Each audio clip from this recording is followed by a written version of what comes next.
हामीलाई त्यति बेला यो खुल्ला मञ्च मङ्गोल नेसनल अर्गनाइजेसनलाई कार्यक्रम गर्नको निमित्त उपलब्ध भएन।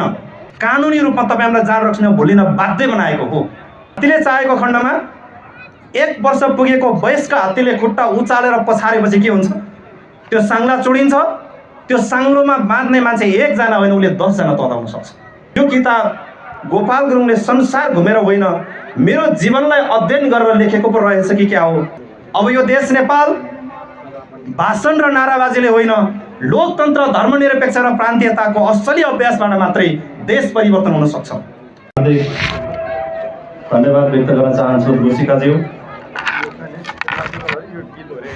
यस मङ्गोल नेसनल अर्गनाइजेसन जिल्ला सभा धादिङको ऐतिहासिक 6औं जिल्ला अधिवेशन यस घोषणा सभा कार्यक्रमका सभाध्यक्षज्यू, यस कार्यक्रमका प्रमुख अतिथि, संगठनका केन्द्रीय सभाका मूल सचिव सन्तोष तामाङज्यू, कार्यक्रमका विशिष्ट अतिथि, संगठनका केन्द्रीय सभाका सचिव मणि पापो लिम्बुज्यू, विशेष अतिथि संगठनका केन्द्रीय सहसचिव सान बहादुर मेचेज्यू, सँगसँगै ड्यासमा आसन ग्रहण गरेर बसिराख्नुभएका अतिथिज्यूहरू र संगठनको धादिङ जिल्लाको ऐतिहासिक 6औं धादिङ जिल्ला अधिवेशन यस घोषणा सभा कार्यक्रमलाई सम्पन्न पार्नको निमित्त उपस्थित हुनुभएका तपाईँ सम्पूर्ण उपस्थित चिर अपरिचित महानुभावहरूमा एकमुष्ट यहाँहरू सबैमा मेरो न्यानो क्रान्तिकारी सल्युट टक्राउन चाहन्छु। स्वीकार्नुहोस्। जय मङ्गोल। पक्कै पनि शुभकामना मन्तव्यको क्रममा पूर्वोक्त साथीहरूले आफ्नो सम्बोधनको क्रममा देशको विषम परिस्थिति, मङ्गोल नेसनल अर्गनाइजेसनले यो मुलुकमा चाहिराखेको परिवर्तनको विषयहरूमा आफ्नो महत्त्वपूर्ण सम्बोधन राखेर गइसक्नु भएको छ। समयको पाबन्दी छ, यस कारणले गर्दाखेरि पनि म आफ्नो मन्तव्यलाई छोट्याएर तपाईहरुको बीचमा विशेष गरी संगठनको तर्फबाट ओकल्नै पर्ने केही विषयहरू तपाईहरुको माझमा सार्वजनिक गर्न चाहन्छु। विशेष गरी अघि हामी कार्यक्रमकै सिलसिलामा गीत गाउँदै गर्ने बेलामा हाम्रो कलाकार साथीहरूले गीत गाउँदै हुनुहुन्थ्यो र भन्दै हुनुहुन्थ्यो, बुलेटको बाटो अब सम्भवै छैन, ब्यालेटको बाटोलाई अब रोक्नै सक्दैन भन्ने कुरा गीतको शब्द मार्फत तपाईँ हाम्रो माझमा राख्दै हुनुहुन्थ्यो। त्यो राख्दै गर्ने क्रममा म यही स्टेजमा बसेर यो संगठनको ऐतिहासिक 6औं धादिङ जिल्ला अधिवेशनलाई सम्पन्न पार्नको निमित्त उपस्थित हुनुभएका तपाईँ सम्पूर्ण उपस्थित महानुभावहरूलाई अगाडिपट्टि हेर्दै मैले सम्झिराखेको थिएँ। त्यो विगतलाई अलिकति भए पनि आफ्नो मानस पटलमा ल्याउने कोसिस गरिराखेको थिएँ। आजभन्दा करिब 11 वर्ष अगाडि 2069 सालतिर यही धादिङ जिल्लामा मङ्गोल नेसनल अर्गनाइजेसनको संस्थापक प्रेसिडेन्ट महामानव डाक्टर गोपाल गुरुङज्यूको यो विचार सिद्धान्त र दर्शनहरूलाई ल्याउने क्रममा त्यति बेला म आफै स्वयं पनि भर्खरैको कलिलो बालक थिएँ। सँगसँगै त्यति बेला सहयोग गर्ने साथीहरू पनि भर्खरकै मान्छेहरू हुनुहुन्थ्यो। त्यति बेला धादिङ जिल्लामा महामानव डाक्टर गोपाल गुरुङको यो विचार सिद्धान्त र मङ्गोल नेसनल अर्गनाइजेसनको कुरा ल्याउँदै गर्ने क्रममा यो कहिले पनि पुरा नहुने एउटा कपोल कल्पित सिद्धान्त दिवा सपनाको रूपमा चरितार्थ गर्ने मान्छेहरू धादिङको चोक चोकमा गल्ली गल्लीमा हजारौं मान्छेहरू भेटिन्थे त्यति बेला। तर अघि गीतको शब्दले भने जस्तै यो अबको समय भनेको विद्रोहको समय होइन, अबको समय भनेको वैचारिक क्रान्तिको समय हो। यो विचारलाई रोकेर रोक्न सकिन्न भन्ने कुरा त्यो गीतले जसरी तपाईँ हामीमा एउटा सञ्चारित गर्न खोजिराखेको थियो सन्देश, त्यसै गरी महामानव डाक्टर गोपाल गुरुङज्यूको यो दर्शन र सिद्धान्त पनि विद्रोह थिएन। यस कारणले गर्दाखेरि आज सफल भएर आएको छ। हिजो संगठनको विषयमा प्रशिक्षण चलाउने बेलामा संगठनको विषयमा गाउँ बस्तीको मान्छेलाई कुरा बुझाउने क्रममा यो विचारलाई पचाउन सक्ने मान्छेहरू जन्मिसकेको अवस्था थिएन। त्यो वातावरण तयार भइसकेको अवस्था पनि थिएन। यस कारणले गर्दाखेरि महामानव डाक्टर गोपाल गुरुङज्यूको सिद्धान्त र विचारलाई यो समाजले र यो देशले पचाउन नसकेको एउटा तितो सत्य तपाईँ हाम्रो अगाडि छ। समय परिवर्तन हुँदै गयो। विचारको क्रान्तिको कारणले गर्दाखेरि 2069 सालमा धादिङमा मङ्गोल भन्ने शब्द उकलेर कार्यक्रम गर्नको निमित्त धौ पर्ने बेलामा आज हाम्रै स्टेजमा बसिराख्नु भएको एकजना आदरणीय व्यक्तित्व हुनुहुन्छ, अहिले सङ्गठनको बागमती प्रान्तीय सभाको सल्लाहकार हरिबहादुर तामाङ दाई। यही खुल्ला मञ्च हो। जति बेला यो खुल्ला मञ्चको यहाँनिर एउटा स्टेज थियो, हरि तामाङ र म हामी दुईजना बसेर सल्लाह गर्थ्यौँ र भन्थ्यौँ।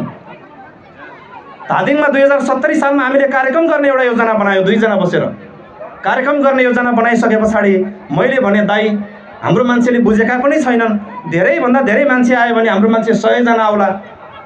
यस्तो खुल्ला चौरमा 100 जना मान्छेले आएर के कार्यक्रम गर्नु?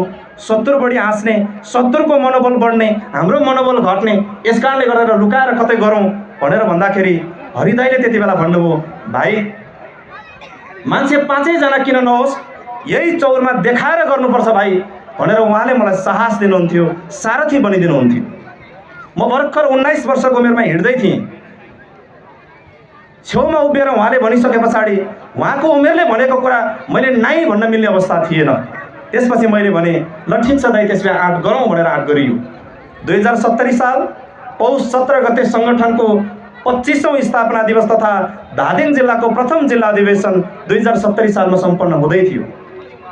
यही सङ्गठनका फाउन्डर प्रेसिडेन्ट महामानव डाक्टर गोपाल गुरुङज्यूलाई प्रमुख अतिथि बनाएर ल्याउँदै थियौँ। गोपाल गुरुङलाई प्रमुख अतिथि बनाएर ल्याउँदै गर्दाखेरि मान्छे नआइदिने पो हो कि त्यहाँनिर षड्यन्त्र पो हुने हो कि विभिन्न कुरा मानसपटलमा घुमिराखेको थियो। धादिङको पुच्छार बजारबाट र्याली सुरु गरेर हामीलाई त्यति बेला यो खुल्ला मञ्च मङ्गोल नेसनल अर्गनाइजेसनलाई कार्यक्रम गर्नको निमित्त उपलब्ध भएन। त्यो किन भएन भन्दाखेरि मलाई हेर्दा भर्खरको कलिलो केटो। मान्छेले व्याख्या गर्थ्यो, ओठ निचर्यो भने आमाको दुध आउँदैछ, यस्तो केटोले भनेको कुरा के सुन्ने? हरिदाईलाई हेऱ्यो गाउँमा बसेर खेती किसानी गर्ने मान्छे, यस्ता दुईजनाको कुरा पत्याएर यत्रो खुल्ला मञ्च दिनु हामीले भनिसके पछाडि हामीलाई 70 सालमा उपलब्ध भएन यो हल, यो प्राङ्गण। त्यसपछि माथि रहेको थेक्पो छिम्बो गुम्बाको प्राङ्गणमा गएर करिब 50-60 जना मान्छे भेला गरेर धादिङको प्रथम अधिवेशन सफल पार्यौँ। सफल पार्ने बेलामा सहयोग गर्ने मेरो आदरणीय दाई बागमती प्रान्तीय सभाको सल्लाहकार हरिबहादुर तामाङ दाई मात्रै हुनुहुन्थ्यो। त्यस सँगसँगै सेमजुङबाट विशेष गरी त्यति बेला महत्त्वपूर्ण भूमिका खेलिदिनु भएको कारणले गर्दा पहिलो धादिङ जिल्ला अधिवेशन सम्पन्न भयो। आज पहिलो, दोस्रो, तेस्रो, चौथो, पाँचौं हुँदै 6औं धादिङ जिल्ला अधिवेशनको समय खण्डमा आइपुग्ने क्रममा हामीलाई पहिलो अधिवेशनमा प्राप्त नभएको प्राङ्गण पनि प्राप्त भयो। मैले त्यति बेला सोचेको थिएँ यो प्राङ्गण भर्न सितिमिति कुरा छैन भनेर सोचेको 6औं अधिवेशनमा आउँदा यो प्राङ्गणमा नअट्ने गरेर सङ्गठन विस्तार हुन पुग्यो। यसको निमित्त आदरणीय दाई हरि तामाङज्यूप्रति चाहिँ मेरो आफ्नो तर्फबाट सम्मान प्रकट गर्दै यहाँहरू सबैलाई जोरदार ताली बजाएर सम्मान व्यक्त गरिदिनु अनुरोध गर्न चाहन्छु। एउटा कलिलो अवस्थाको व्यक्ति, मलाई धेरै ठाउँमा कार्यक्रमहरूमा जाने क्रममा धेरै साथीहरूले सोध्नुभयो, भन्नुभयो तपाईँले त्यो सानो 14 वर्षको उमेरमा मैले महामानव डाक्टर गोपाल गुरुङज्यूको विचार र सिद्धान्त सुनेको। राजनीति राम्रो थाहा थिएन, मङ्गलवाद ब्राह्मणवाद राम्रो थाहा थिएन।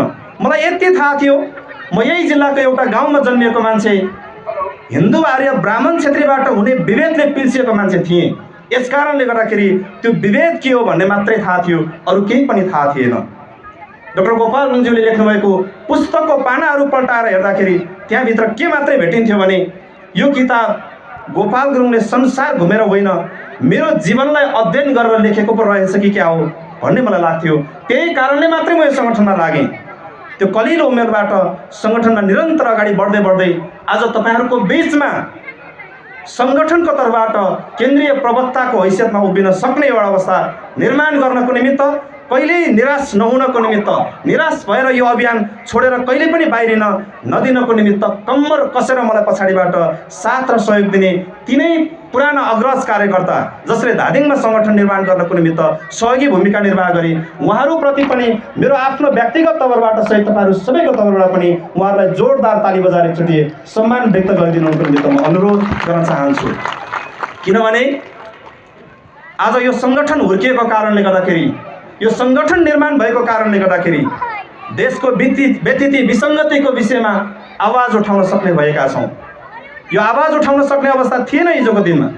अघि भर्खरै मात्रै हाम्रो एकजना कलाकार चेलीले गीत गाउँदै हुनुहुन्थ्यो, तपाईँहरू छम छम नाच्दै हुनुहुन्थ्यो। यो गीत, यो सङ्गीत अहिले पनि हामीले स्पष्टसँग भन्ने हो भने धादिङ नुवाकोट र रसुवाको त्रिशुली पारीको मान्छेलाई गएर मेन्दोमाया नाच्न लगायो भने नाच्न जान्दैनन् त्यहाँको मान्छेहरूले। त्यो कसरी निर्माण गर्यो भन्दा देशको राज्य सत्ता र शक्तिले त्यो परिवेश निर्माण गर्यो। किनकि यो मुलुकमा हामी यो देशका बहुसङ्ख्यक बृहत्तर नेपाली नागरिकहरूको हाम्रो भाषा, धर्म, संस्कार, संस्कृतिलाई फुल्न दिएन, कोपिलामै निमोट्ने काम गरेको कारणले गर्दाखेरि हामीले त्यो अवसर पाएनौँ। आज नाच्न सक्ने भएका छौँ, कार्यक्रम गर्न सक्ने भएका छौँ। यो कसको कारणले भएका छौँ भन्दा तपाईँ हामीलाई लागेको होला एकजना कलाकार जन्मेको कारणले गर्दाखेरि गीत गाइदियो, हामी नाच्न पायौँ, हामीलाई रमाइलो लाग्यो, नाच्यौँ, नाच्न पायौँ। त्यसो होइन। यो समग्र कलाकार नाच्ने तपाईँ हामी सबैलाई यो अवसर दिलाउनको निमित्त, यो वातावरण तयार गर्नको निमित्त मङ्गोल नेसनल अर्गनाइजेसनको संस्थापक प्रेसिडेन्ट महामानव डाक्टर गोपाल गुरुङज्यूले देशमा 3 वर्ष भद्रगोल जेलमा 5 वर्ष भूमिगत जीवन जिएर जिन्दगीभर भुक्तमान सहेर तपाईँ हाम्रो निमित्त सङ्घर्ष गरिदिनु भएको छ। उहाँको सङ्घर्षबाट स्थापित भएको लोकतान्त्रिक व्यवस्थाको कारणले गर्दाखेरि मात्र तपाईँ हामीलाई आज बोल्ने अधिकार दिएको छ। हिजो कालो पञ्चायतको बेलामा तपाईँलाई दुख्दाखेरि मलाई दुख्यो पनि भन्न पाइँदैन थियो, तपाईँलाई गाह्रो भयो भने मलाई गाह्रो भयो पनि भन्न पाइँदैन थियो, तपाईँको समाज र समुदायको अधिकारको निमित्त आवाज पनि उठाउन पाइँदैन थियो।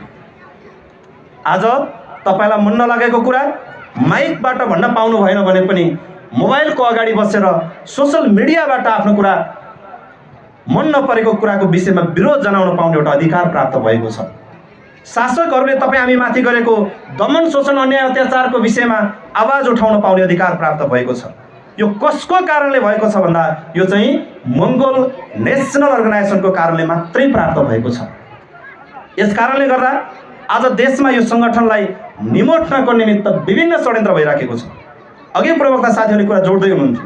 आज मङ्गोल नेसनल अर्गनाइजेसनलाई धमिल्याउनको निमित्त, यो सङ्गठनको नेतृत्व पङ्क्तिलाई बेइज्जत गर्नको निमित्त विभिन्न किसिमको तत्त्वहरू सक्रिय भएर लागिराखेको अवस्था छ।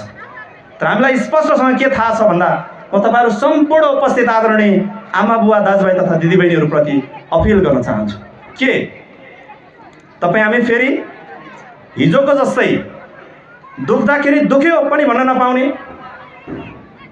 तपाईँलाई पीडा हुँदाखेरि पीडा भयो पनि भन्न नपाउने के त्यस्तो व्यवस्था चाहन्छौँ हामी? चाहन्छौँ? चाहँदैनौँ भने यसको विकल्प अब के छ देशमा भन्दा यसको विकल्प हेर्नुहोस्, 2007 सालबाट 2079 सम्म खोजिसक्यौँ। खोज्यौँ कि खोजेनौँ? खोज्यौँ। अस्ति भर्खरै 1 वर्ष अगाडि काठमाडौँमा के भयो घटना? 2टा समुदायको नाममा एकजना सामान्य मान्छेले बोल्दाखेरि प्रहरीको लट्ठी खानु पर्यो कि परेन? अनि अब कहाँ भोट हालेर कहाँ सहयोग गर्यो भने खानु पर्दैन भन्नुहोस् त? हो, यो सबै परिवेशबाट मुक्त हुने एउटै मात्रै बाटो र विकल्प के हो? चुनाव चिन्ह कुखुराको भाले मात्रै हो। हेर्नुहोस्, मङ्गोल नेसनल अर्गनाइजेसनले मात्रै त्यो भागीदार लिन्छ। देशको वास्तविक राजनैतिक लडाइँ अब चाहिँ सुरु भएको छ। कसरी भन्दा हिजो अस्ति मात्रै एउटा समाचार सुन्नुभयो, मङ्गोल नेसनल अर्गनाइजेसनको विषयमा विभिन्न किसिमको दिग्भ्रमित समाचार तपाईँ हाम्रो बिचमा हाल्यो। एमएनओ सकियो, बर्बाद भयो, खत्तम भयो। हाम्रो सङ्गठनले केही महिना अगाडि 6औं राष्ट्रिय महाधिवेशन सम्पन्न गरेर आयो। त्यो राष्ट्रिय महाधिवेशन सम्पन्न गर्नुभन्दा पहिला मङ्गोल नेसनल अर्गनाइजेसन पूर्ण रूपमा खाली भयो।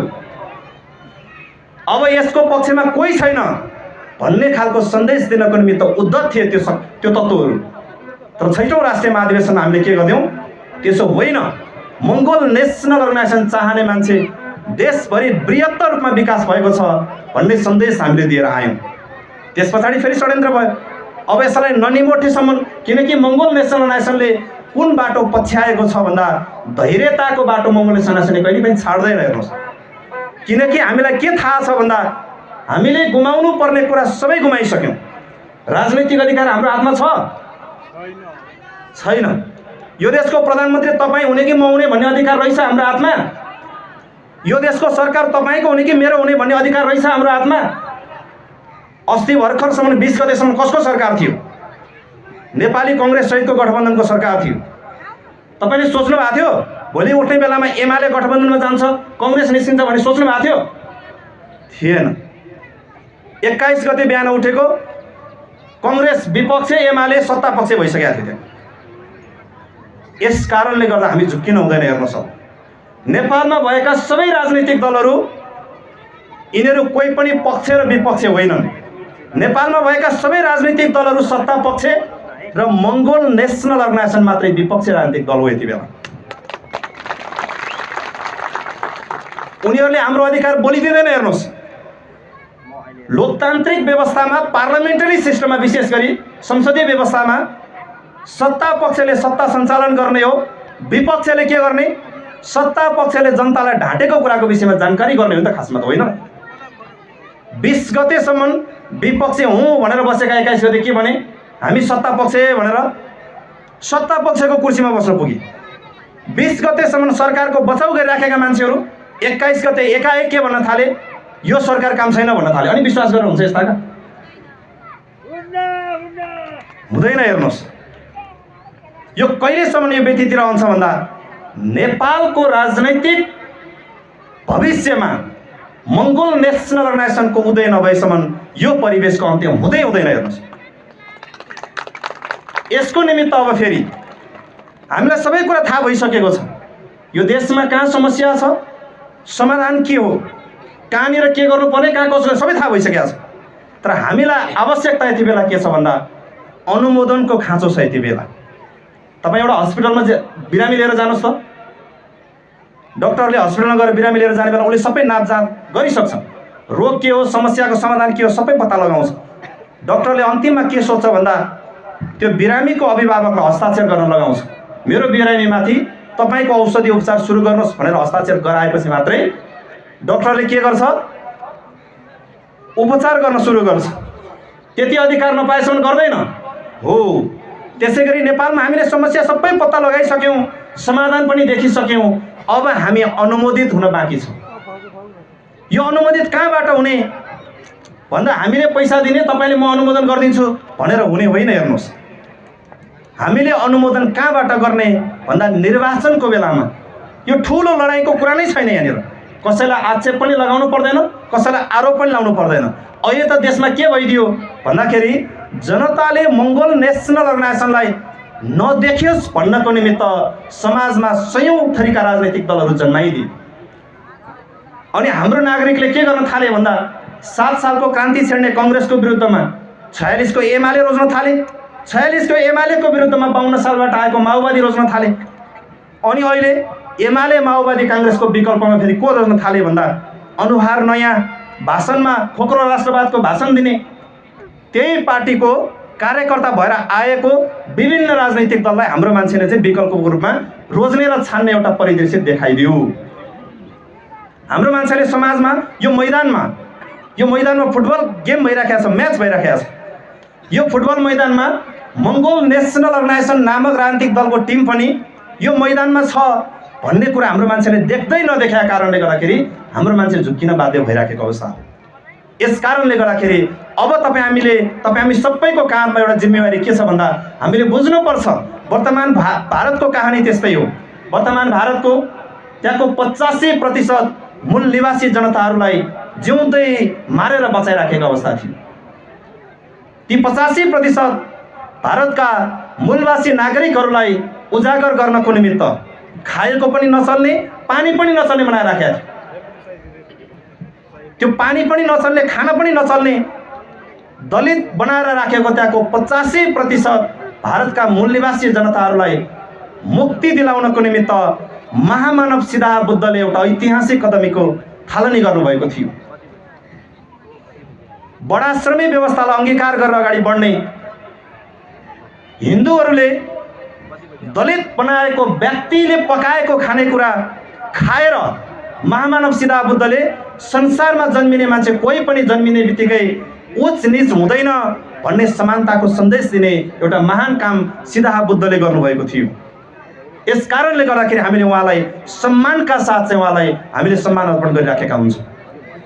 सिद्धार्थ बुद्धको निधन पछाडि पुनः वर्तमान भारतमा त्यही कुरा मौलाएर गइसके पछाडि भीमराव अम्बेडकरको पालामा भीमराव अम्बेडकरले त्यहाँका दलित बनाएर राखेका मान्छेहरूलाई तिमी दलित होइनौ, जन्मिने बेलामा ब्राह्मणहरू भिआइपीको कोखमा दलितहरू काम नलाग्ने मान्छेको कोखमा जन्मिने होइन, जन्मिने बेलामा ब्राह्मण पनि त्यही कोखमा, दलितहरू पनि त्यही आमाको कोखमा, ब्राह्मणहरू पनि उही 9-10 महिना, दलितहरू पनि उही 9-10 महिना एउटै प्रक्रियाबाट एउटै गर्भाधान प्रक्रियाबाट चाहिँ जन्मेर आएको हुन्छ।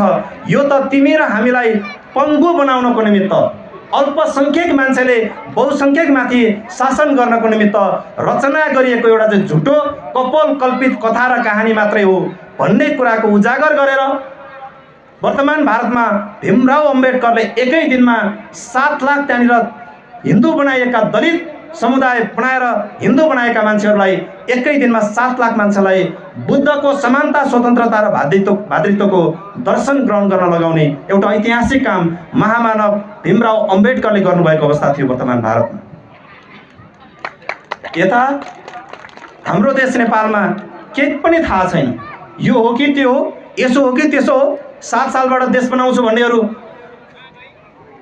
हाम्रो बाजे मरेर गइसक्यो देश बन्दैन, 46 मा बनाउँछु भन्ने हाम्रो बुवाहरू वृद्ध भइसक्यो बन्दैन, 52 सालमा अब त जसो तसो बनाउँछौँ भन्ने मान्छेहरू सत्तामा पुगिसक्यो अझ पनि देश बन्दैन।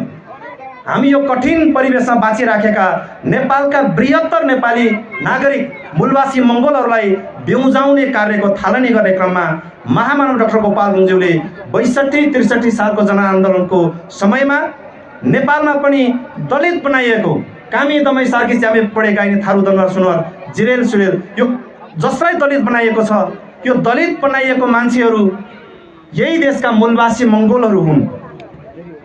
उनीहरू ब्राह्मणको दासत्व नस्वीकारेको कारणले गर्दा अन्तत्वगत पानी नचल्ने जात बनाइदिएर दलितको एउटा चाहिँ स्तरमा राखिदिएको छ। यस कारणले गर्दाखेरि उनीहरूको पनि मानवीयता र मानव अधिकारको निमित्त मङ्गोल नेसनल अर्गनाइजेसनले मात्रै आह्वान गर्न सक्छ भन्ने कुराको उद्घोष गर्दै महामानव डाक्टर गोपाल गुरुङज्यूले समग्र नेपालमा हिन्दूहरूले कथित दलित बनाएको मान्छे पनि यही देशको मूलवासी र मङ्गोल भएको ऐतिहासिक उद्घोषण महामानव डाक्टर गोपाल गुरुङज्यूले गरेर ती समुदायलाई पनि मानवीयताको एउटा मानव अधिकार दिलाउने काममा चाहिँ ऐतिहासिक कदम चालेर आउनु भएको अवस्था थियो।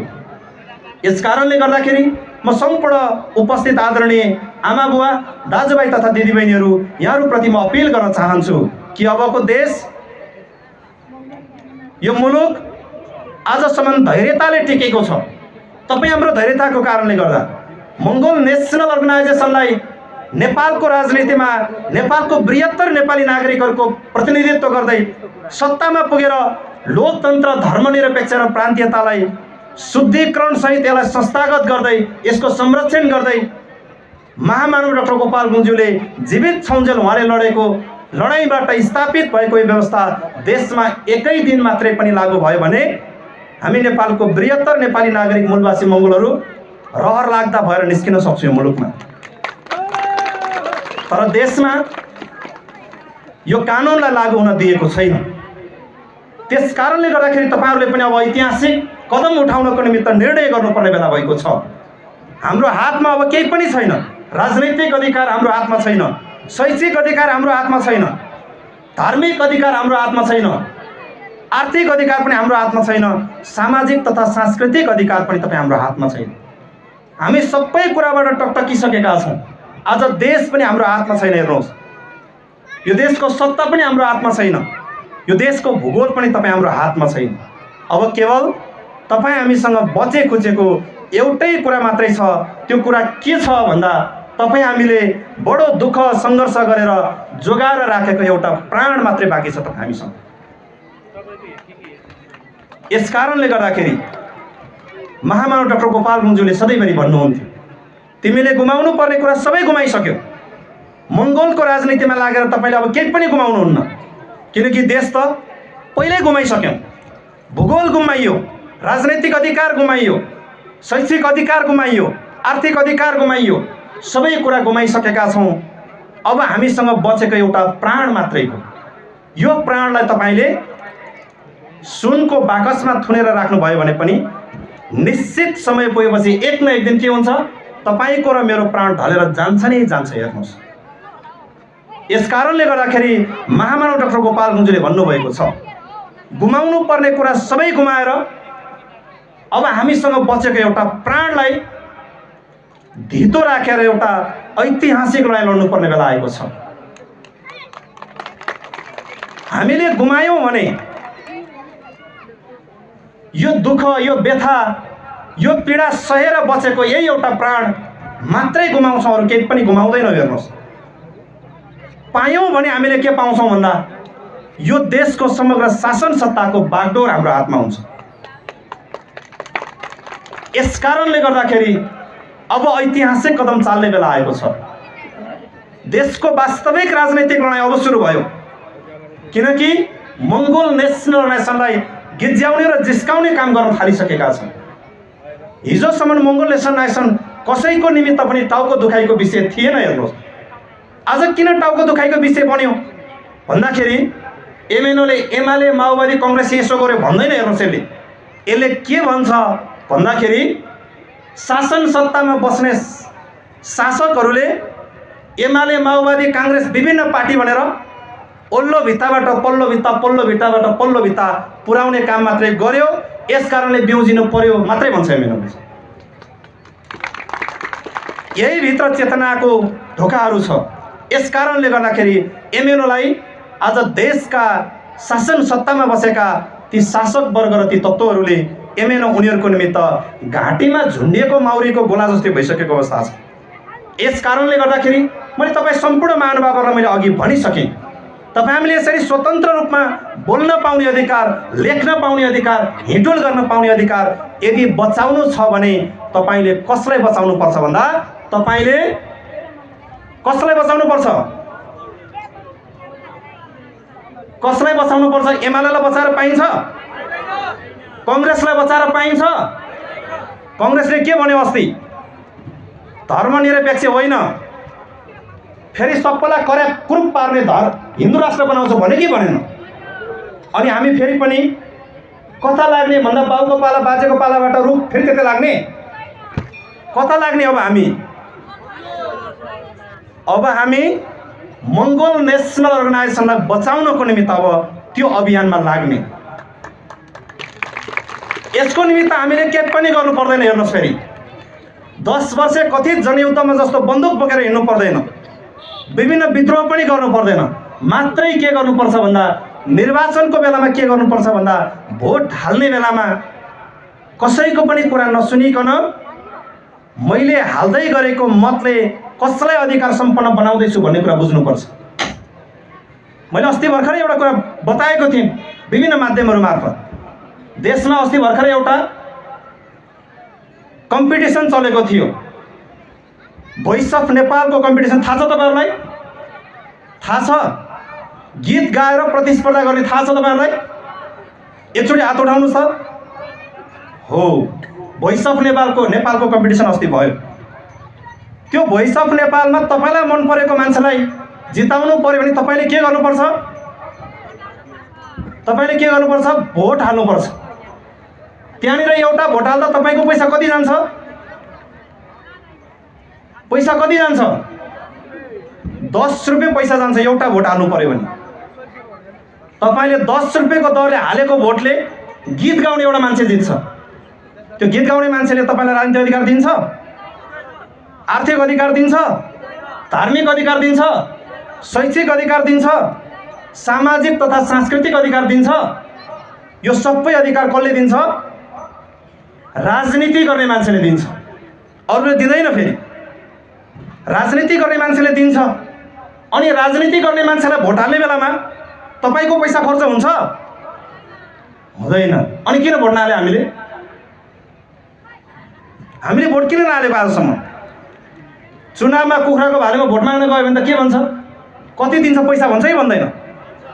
तपाईलाई राजनैतिक रूपमा, आर्थिक रूपमा, धार्मिक रूपमा, शैक्षिक रूपमा, सामाजिक तथा सांस्कृतिक रूपमा अधिकार सम्पन्न बनाउने चुनावमा भोट हालिदिनुहोस् भन्दा हामी कति पैसा पाइन्छ, भोज के पाइन्छ भनेर सोध्छौँ।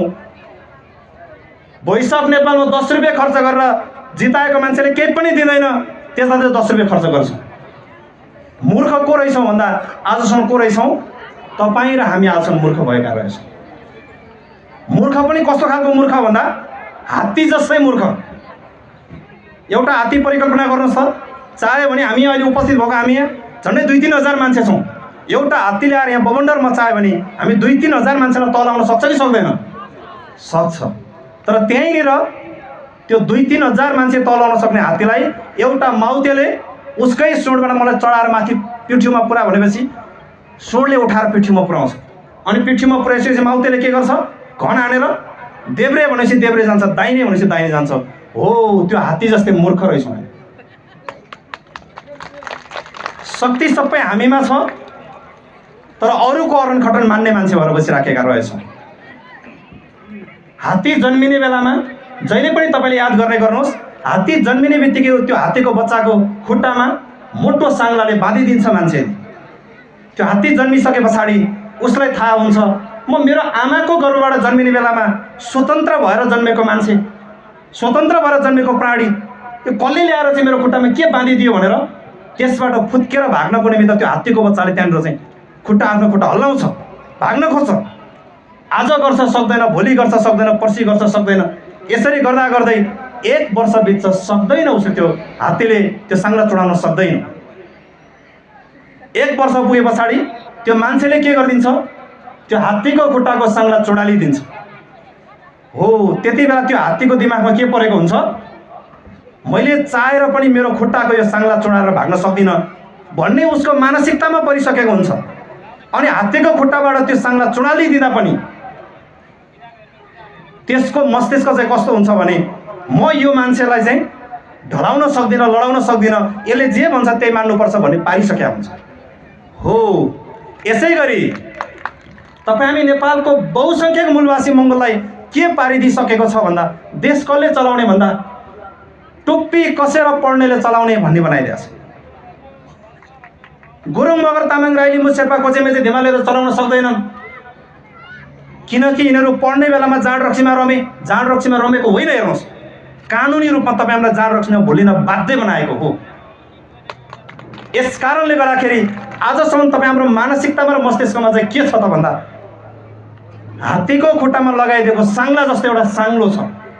अब तपाईँ हामीले निर्णय गर्नुपर्छ। त्यो हात्तीले चाहेको खण्डमा 1 वर्ष पुगेको वयस्क हात्तीले खुट्टा उचालेर पछारेपछि के हुन्छ? त्यो साङ्ला चुडिन्छ। त्यो साङ्लोमा बाँध्ने मान्छे 1 जना होइन, उसले 10 जना तताउन सक्छ। त्यसै गरी अब तपाईँ हामीले के गर्नु पर्यो भन्दा हात्तीले जति बेला आफ्नो खुट्टाको साङ्ला चुडालेर स्वतन्त्र हुनको निमित्त खुट्टा उचालेर बजार्ने निर्णय गर्छ, निर्णय गरेपछि स्वतन्त्रता पाउँछ। त्यसै गरी अब तपाईँ हामीले यो देशमा भएको मङ्गोल नेसनल अर्गनाइजेसनभन्दा बाहेकका अन्य सबै राजनीतिक दलहरूबाट बाहिर निस्किनको निमित्त त्यो हात्तीले आफ्नो खुट्टा बजारेर साङ्ला चुडाले जस्तै अब सबै राजनीतिक दलबाट टकटकिने एउटा ऐतिहासिक निर्णय गर्नुहोस्। देश र देशको सत्ता तपाईँको हातमा हुनेछ। यसको निमित्त मङ्गोल नेसनल अर्गनाइजेसनको समस्त तहको नेतृत्व पङ्क्ति तयार भएर आइसकेको छ। अब यो देश नेपाल भाषण र नाराबाजीले होइन, लोकतन्त्र, धर्मनिरपेक्ष र प्रान्तीयताको असली अभ्यासबाट मात्रै देश परिवर्तन हुन सक्छ। आज देशमा के भन्दैका छन् भन्दा यो धर्मनिरपेक्षको कारणले समस्या भयो भन्दैका छन्।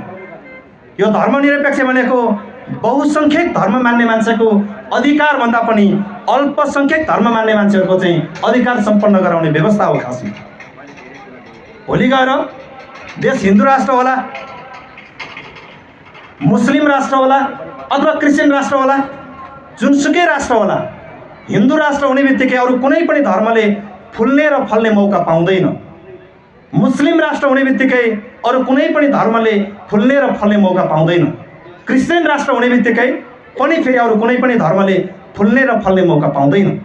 यो देशमा अहिन्दू, मङ्गोल, बुद्धिस्ट, क्रिस्चियन, सिख, जैन, यो हामी सबै फल्ने र फुल्न पाउने व्यवस्था भनेको चाहिँ त्यो केवल धर्मनिरपेक्ष मात्रै हो। यस कारणले गर्दाखेरि महामानव डाक्टर गोपाल गुरुङज्यूले केवल एकजना व्यक्तिलाई हेरेर यो धर्मनिरपेक्षको निमित्त लडाइँ लड्नु भएको होइन। नेपालको अल्पसंख्यक समुदाय, नेपालको अल्पसंख्यक धर्म मान्ने मान्छेलाई समेत अधिकार सम्पन्न बनाउनको निमित्त उहाँले यो धर्मनिरपेक्षको लडाइँलाई वकालत गरेर अगाडि ल्याउनु भएको हो। आज देशमा एउटा नाम मात्रैको आँकडा ल्याएर हिन्दूहरूको जनसङ्ख्या व्यापक छ, हिन्दू राष्ट्र बनाऊ भनेको छ। भोलि हिसाब गऱ्यो भने हालत के हुन्छ भन्नुहोस् न। अघि नै पूर्ववक्ता केन्द्रीय सदस्यज्यूले कुरा गर्दै हुनुहुन्थ्यो, एउटा जिल्लाको जनसङ्ख्या 2,63,000, मतदाता झन्डै 2,40,000। 18 वर्षको मुनिको मान्छेको गणना नै छैन, मतदाता नामावली नबनाएको मान्छेको गणना नै छैन। हो त्यस्तै एउटा कपोल कल्पित आँकडा ल्याएर एमएनओ र नेपालको बृहत्तर नेपाली नागरिकसँग नलड्नको निमित्त ती तत्त्वहरूलाई मेरो सुझाव छ उहाँहरूलाई। किनकि त्यो लडाइँले तपाईँलाई सफल बनाउँदैन। हेर्नुहोस्, त्यो मेरुदण्ड बिनाको लडाइँले तपाईँलाई सफल बनाउँदैन। आज देशमा किन कांग्रेस सफल भएन भन्दा मेरुदण्ड बिनाको लडाइँ हो त्यो। एमाले किन सफल भएन भन्दा त्यो पनि मेरुदण्ड बिनाको लडाइँ हो। माओवादी किन सफल भएन, त्यो पनि मेरुदण्ड बिनाको लडाइँ हो। नेपाल विकास र परिवर्तनको मेरुदण्ड के हो भन्दा यो देशको हामी बृहत्तर 80% बहुसंख्यक मूलवासी मंगोल चाहिँ यो देशको मेरुदण्ड हो। यो देशको मेरुदण्डलाई नजरअन्दाज गरेर परिवर्तन गर्छु भने त्यो कहिले पनि सम्भव हुँदैन। यस कारणले गर्दाखेरि म तमाम उपस्थित आदरणीय आमा बुवा दाजुभाइ तथा दिदीबहिनीहरू तपाईहरुप्रति म अपिल गर्न चाहन्छु कि दक्षिण अफ्रिकामा नेल्सन मण्डेलाले पनि 27 वर्ष धैर्य गरेर त्यहाँको कालाहरूको अधिकार दिलाएर छाडेका थिए। अमेरिकामा अब्राहम लिंकनले 13 चोटि चुनाव लडेर 13 चोटिसम्म हार्दाखेरि पनि नातिकन धैर्यता राखेको कारणले गर्दाखेरि 13 चोटिको चुनाव हारेर अर्को पटकमा चुनाव जितेर श्वेत र अश्वेत बीचको खाडललाई पुर्ने काम गरेका थिए। र नेपालमा पनि मंगोल नेशनल अर्गनाइजेसन स्थापना भएको आज 35 वर्ष पुगेको छ। यो धैर्यताको कारणले हामी आइपुगेका छौं। हामीलाई विचलित बनाउनको निमित्त विभिन्न तत्त्व सक्रिय हुन्छ, उत्तेजनामा ल्याउने, लडाईँ लडाउने, विभिन्न काम गर्ने। म ती सबै तत्त्वहरूप्रति अपिल गर्न चाहन्छु र उहाँहरूलाई सुझाव दिन चाहन्छु। मंगोल नेशनल अर्गनाइजेसन एउटा वैचारिक बाटो तय गरेर हिँडिसकेको संगठन हो। सँगसँगै हामीलाई के थाहा छ भन्दा तपाईले एउटा फुलबारीमा गएर हेर्नुहोस् त, फुल फुलिराखेको रुखमा एउटा कोपिला फुल हुन्छ, एउटा फुलिराखेको फक्रिएको फुल हुन्छ। त्यहीँनिर फक्रिएर पनि ओइलाइसकेको फुल 3 किसिमको फुल देख्नुहुन्छ। त्यो कोपिलाको प्रक्रिया के हुन्छ भन्दा फक्रिन्छ, फक्रिएपछि ओइलाउँछ। आफ्नै छेउमा फक्रिएर पनि ओइलाएर गइराखेको फुललाई पनि हेरेर एउटा कोपिलाले के गर्दैन भने म पनि भोलि फक्रिएर के नै गर्न सक्छु र अन्तिममा ओइलिएर नै जाने हो, त्यसकारणले किन फक्रिनु र भनेर कोपिलाले फक्रिने अभ्यास त्याग्दैन। हेर्नुहोस्, त्यो कोपिलाले फक्रिएर ओइलिएर जाने बाटो नै अपनाएर जान्छ। यस कारणले गर्दाखेरि तपाईँ हाम्रो अगाडि हामी हार्ने लडाईँ होइन, निश्चित रूपमा जित्ने लडाईँ भएको कारणले गर्दाखेरि हामी विचलित नभइकन मंगोल नेशनल अर्गनाइजेसनलाई आधार बनाउँदै देशमा रहेका सबै राजनैतिक दलहरू, त्यो कसैको पनि नाम लिन जरुरी छैन, राजनैतिक दलको नाम फरक होला, चुनाव चिन्ह फरक होला, झण्डा फरक होला, व्यापार एकै ठाउँमा हुन्छ, बिजनेस एकै ठाउँमा हुन्छ, लन्च डिनर एकै ठाउँमा हुन्छ। हेर्नुहोस्, नाता आफन्त गोता एकै ठाउँमा हुन्छ। तर मंगोल नेशनल अर्गनाइजेसनको अन्य राजनैतिक दलको नेताहरूसँग हाम्रो व्यापार पनि मिल्दैन, हाम्रो डिनर पनि हामी खाना खाने बेला पनि सँगै हुँदैनौँ, खाजा खाने बेला पनि हुँदैनौँ, विवाहबारी पनि चल्दैन। भनेपछि के बुझ्नु पर्यो भन्दा नेपालमा चाहिँ दुईटा विपरीत राजनीतिक दल त्यो कोही छ भने एउटा देशमा भएका गार्लम गुरुङ सबै राजनीतिक दल एकातिर छ अनि मंगोल नेशनल अर्गनाइजेसन एकातिर छ भन्ने कुरा चाहिँ तपाईहरुले बुझ्नुपर्छ। त्यो नबुझेसम्म परिवर्तन हुँदैन। अब फेरि हामीले यसमा बुझिहालौँ, नेपालको सबै राजनीतिक दलको विपक्षी राजनीतिक दल हामी हौं भनेर हामीले उद्घोष गर्दै गर्दा हामीले के बुझ्न जरुरी छ भन्दा सानचुने चुनौती खडा गर्दैनन्, भयंकर चुनौती दिन्छन् भने पनि हामीले स्वीकार्नु पर्यो नि परेन। प्रधानमन्त्री उसकै, राष्ट्रपति उसकै, शासन उसकै, प्रशासन उसकै। कस्तो लडाइँ लडेको होला एमएनओले कल्पना गर्नुहोस् त। मङ्गोल नेसनल अर्गनाइजेसनको राजनीतिक लडाइँ भनेको अदृश्य राजनीतिक लडाइँ। तर यसले दिने अधिकार नेपालको समस्त नागरिक, यो देशमा रहेका 80% बहुसङ्ख्यक मूलवासी मङ्गोलहरू पनि र 20% हिन्दू आर्य बाहुन क्षेत्रीहरूलाई पनि अधिकार सम्पन्न बनाउने राजनीतिक लडाइँ चाहिँ मङ्गोल नेसनलाइजेसनको राजनीतिक लडाइँ हो। यसैले गर्दाखेरि तपाईहरु सबैजनाले यो कुरालाई ध्यान दिइदिनु हुनको निमित्त विशेष अनुरोध गर्दै यस मुलुकमा लोकतन्त्र, धर्मनिरपेक्ष र प्रान्तीयताको सबलीकरण गर्दै यही अधिकारले मात्रै तपाईँ हामीलाई यो देशमा संरक्षित गर्छ। त्यसको निमित्त तपाईँ हामीले पनि अब यो कुरालाई अपनत्व गर्न आवश्यक छ भन्ने कुरा यहाँहरुको बीचमा राख्दै समयको पाबन्दीलाई ख्याल गर्दै अस्तिको बन्द सत्रबाट यस धादिङ जिल्ला सभा आजभन्दा करिब 10 वर्ष अगाडि भएको धादिङको प्रथम जिल्ला अधिवेशन 2070 सालमा मैले अघि तपाईहरुलाई स्मरण गराइसकेको छु। त्यो अधिवेशनमा म आफै स्वयं जिल्ला सभा धादिङको सचिव पदको भूमिका लिएर यो संगठन बढाउने अभियानमा लागेको थिएँ। आज जिल्ला सभा धादिङको 6औं अधिवेशन सम्पन्न गर्दै गर्दाखेरि वीर बहादुर तामाङजीको अध्यक्षतामा 34 सदस्यीय एउटा बलियो टिम जिल्ला सभा धादिङले प्राप्त गर्न सफल भएको छ। अब यो संगठन जिल्ला सभा धादिङ भित्र मात्रै नभएर समग्र देशभरि अस्ताउन नदिनको निमित्त तपाईहरु सबैजनाले मलजल गर्न जरुरी छ भन्ने कुरा यहाँहरुको बीचमा राख्दै अस्तिको बन्द सत्रबाट निर्वाचित हुनुभएका सम्पूर्ण निर्वाचित पदाधिकारीहरूलाई अग्रिम कार्य सफलताको शुभकामना। तपाईहरुले चाल्ने हरेक कदमहरुमा म संगठनको केन्द्रीय प्रवक्ता रहेको भए तापनि तपाईहरुको प्रत्येक पाइलामा मेरो पनि सारथीको पाइला तपाईहरुले टेकेको पाइलामाथि हुनेछ भन्ने कुराको विश्वास यहाँहरुमा दिलाउँदै संगठनको अग्रज व्यक्तिहरु ड्यासमा हुनुहुन्छ, उहाँहरुको पनि सम्बोधन तपाईहरुले सुन्नुपर्ने हुने भएको कारणले गर्दाखेरि समयको पाबन्दीलाई ख्याल गर्दै तपाईहरुको बीचबाट महिलेको निमित्त बिदा लिन चाहन्छु। हस्त जय मङ्गोल।